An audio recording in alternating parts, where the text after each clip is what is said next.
Gente, eu sou a pessoa do canal no YouTube. Eu amo de verdade consumir. Voltei. E aí, gente, eu queria muito fazer um estudo, né, sobre o livro de Judas. Gente, alguém vai assistir esta loucura? Ai, meu Deus. Aqui, zoom. Dá tchau pra galerinha. Tchau, galera. O livro aqui, esse é o meu livro favorito do Novo Testamento. Zá, não pode botar a mão. Mamãe tá fazendo aqui a leitura. Ai, que susto, achei que eu tivesse rasgado. Primeiro, eu vou comentar sobre a parte inicial, que é muito interessante. E eu acho muito válido a gente falar sobre ela. Judas, servo de Jesus Cristo e irmão de Tiago. E eu acho isso muito interessante porque Judas era irmão de Jesus. Esse Tiago que ele fala aqui é o Tiago, irmão de Jesus. Então ele era o meu irmão de Jesus, né? Mas, assim, uma das partes assim, que eu acho mais interessante é porque ele poderia falar Judas, irmão de Jesus, nossa, já daria um peso. Né? Eu vi isso em um lugar uma vez, eu falei, cara, realmente, tipo assim, eu ia me aproveitar dessa nomenclatura. Pode ser que alguns não, mas no caso dele, que estava escrevendo uma carta, eu ia me aproveitar dessa nomenclatura. Daniela, irmã de Jesus Cristo, e ele não faz isso, né? Ele fala servo de Jesus Cristo. Então, assim, a gente vê muito o coração dele também quando ele se nomeia servo. E aí, uma coisa que também eu vi uma vez, e assim, também é muito interessante pensar, é que eu não tenho irmão, né? Então, assim, eu não tenho muita propriedade pra falar isso, mas para aqueles que têm irmão, como devia ser difícil você se colocar como servo do seu irmão, né?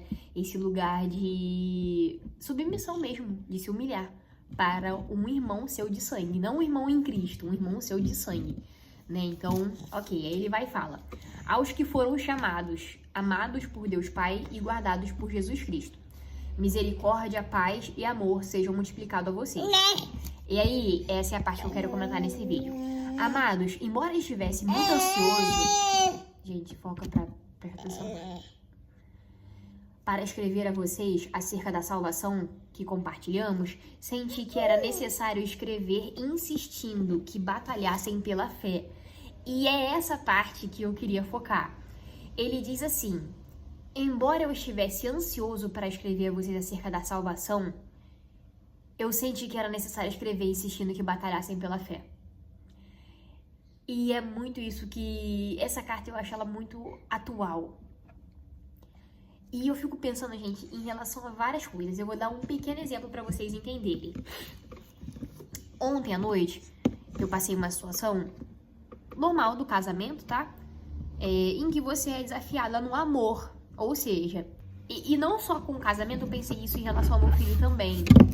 A semana toda, né? Porque meu filho tá com dente... Ai, meu Deus. Vamos tocar nessa pauta. Ai, Jesus. Não tava dormindo, enfim. Muito difícil, muito difícil. E muitos momentos eu fico assim, Senhor, eu não amo. Eu não amo, cara. Porque se eu amasse, fazer esse tipo de coisa que eu estou fazendo aqui agora não seria um pesar. Mas é um pesar. Eu não quero acudir ele. Essas 100 vezes de madrugada. Eu não quero. Eu quero dormir. Eu quero descansar. Eu não quero ficar ali acalmando. Não quero. Tipo assim, esse é o meu coração.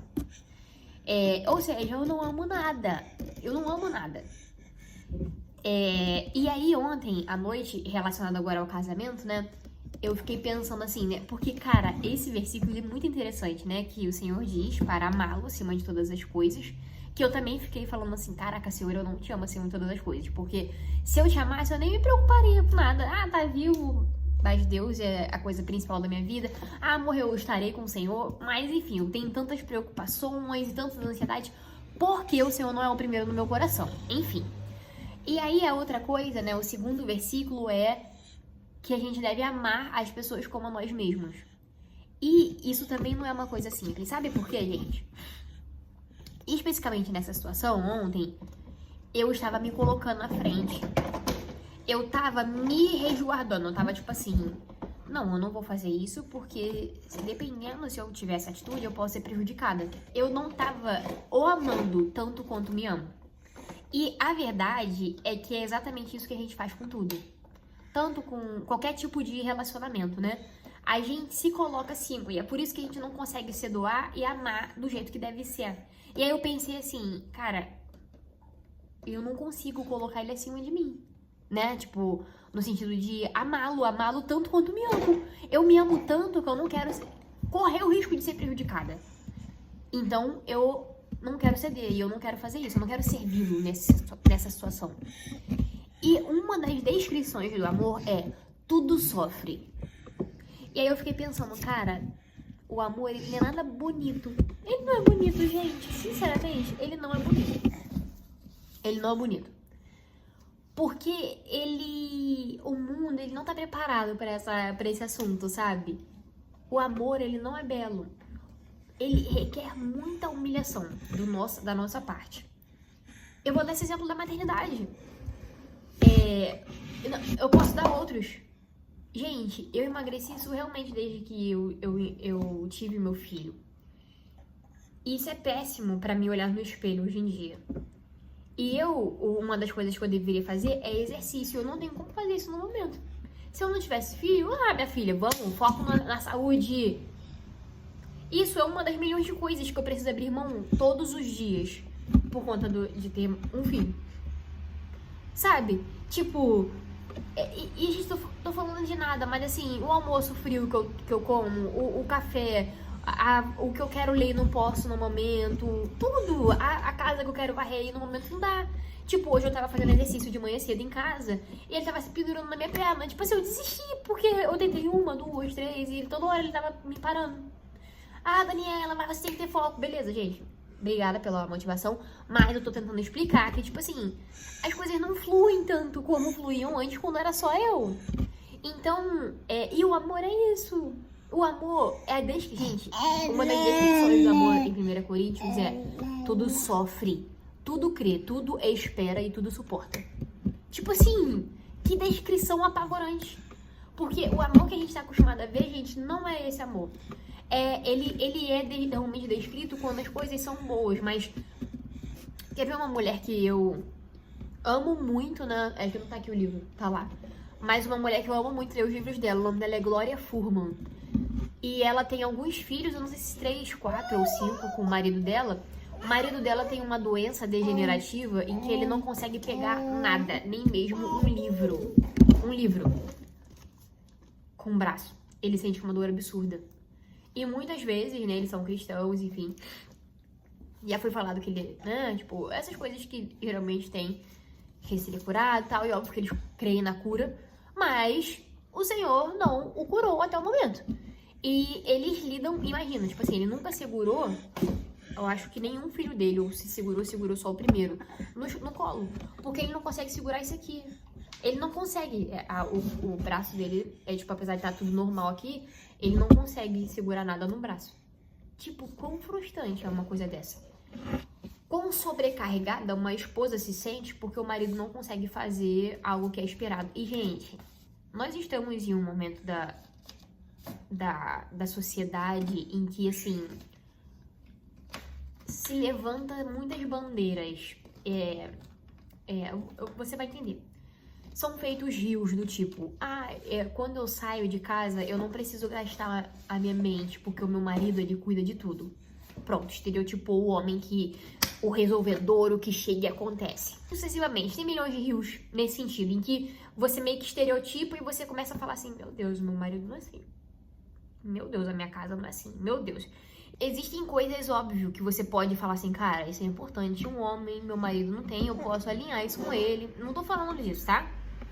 Mas as coisas não são assim, né? Nem todo, sei lá, às vezes o marido foi criado por um pai alcoólatra, às vezes uma esposa foi criada por uma mãe, às vezes o seu marido lutou contra a homossexualidade, e aí? Isso, tem alguns discursos hoje, gente, que faz com que o amor se torne insustentável. Por quê? Porque não é esperado isso. O amor é quando uma mulher e um homem andam no ministério juntos e, claro, esse é o ideal, vamos orar sobre isso. Mas e se não acontecer no momento? E seu marido sofreu um acidente? Que droga, agora eu tenho um marido inválido. Poxa, o homem que eu esperava era um homem que iria me segurar no colo, segurar meus 5 filhos no colo. Agora eu vou ter que terminar, arrumar outro homem, né? Porque isso não é um homem. Felizmente, não era o que eu... Gente, pelo amor de Deus. Sabe? Tipo assim, eu acho que... E aí...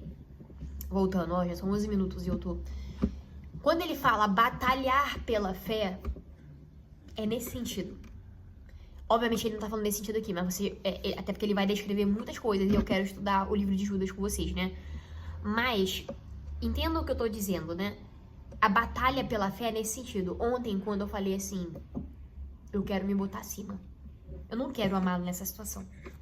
E eu sei que o certo é suprir ele nessa necessidade. Apesar de eu estar pensando muito em mim, se o amor diante do Senhor é eu suprir ele nessa necessidade agora. E aí eu calei minha mente que, tipo assim, ela não queria ceder. Ela toda hora ficava, mas e se você, esse. E eu precisei calar minha mente, calar meus sentimentos e amá-lo. E isso é uma batalha pela fé. A batalha pela fé vai quando você realmente escolhe seguir aquilo que o Senhor nos ensina.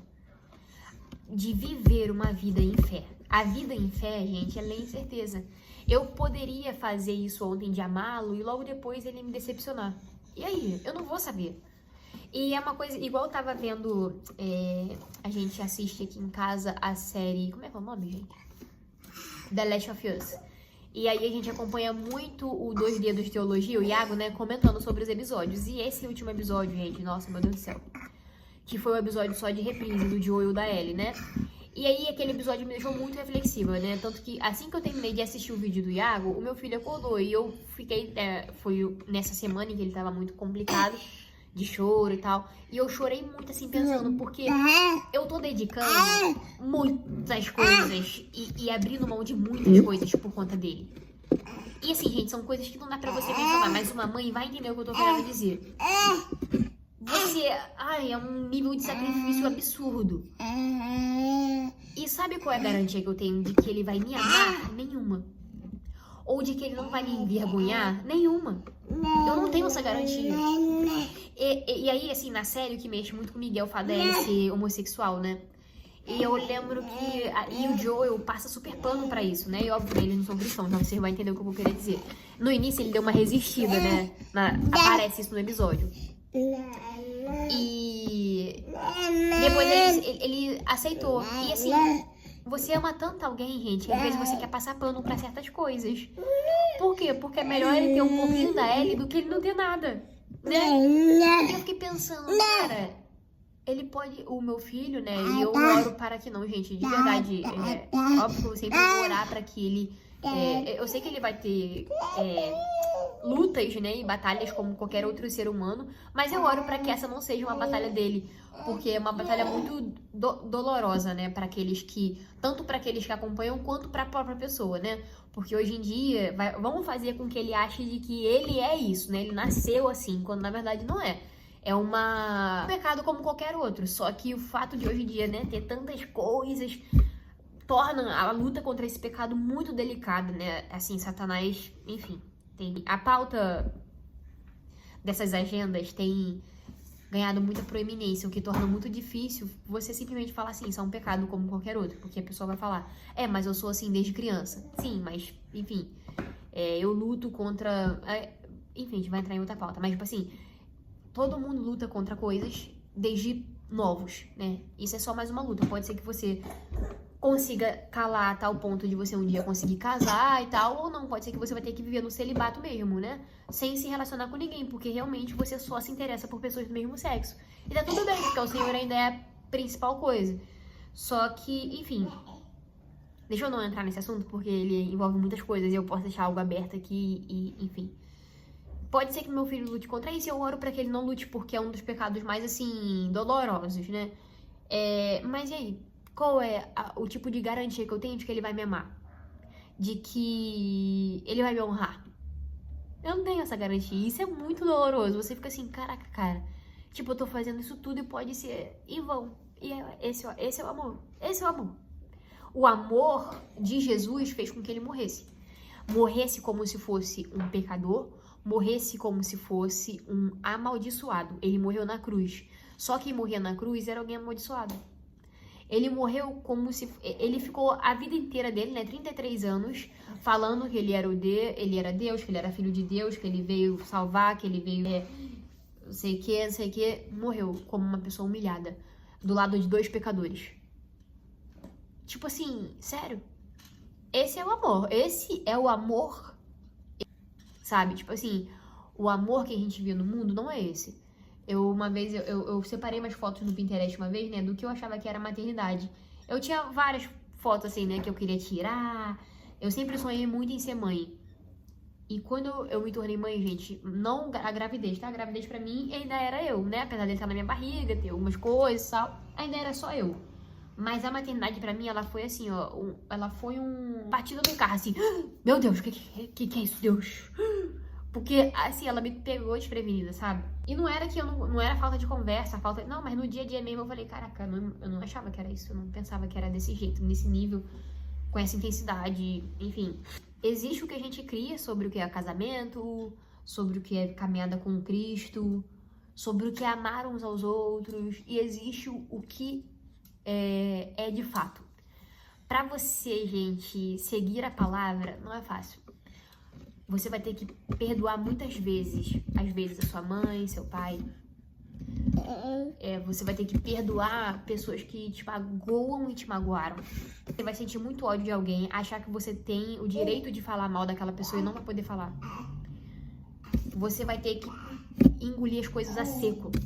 Você vai achar que você tem muita sabedoria, mas como a palavra diz, a mulher é mais facilmente enganada do que os homens. E é assim, não importa o quanto você relute contra isso. Se você ser um pouquinho atenta, você vai reparar que nós somos muito mais facilmente enganadas do que eles.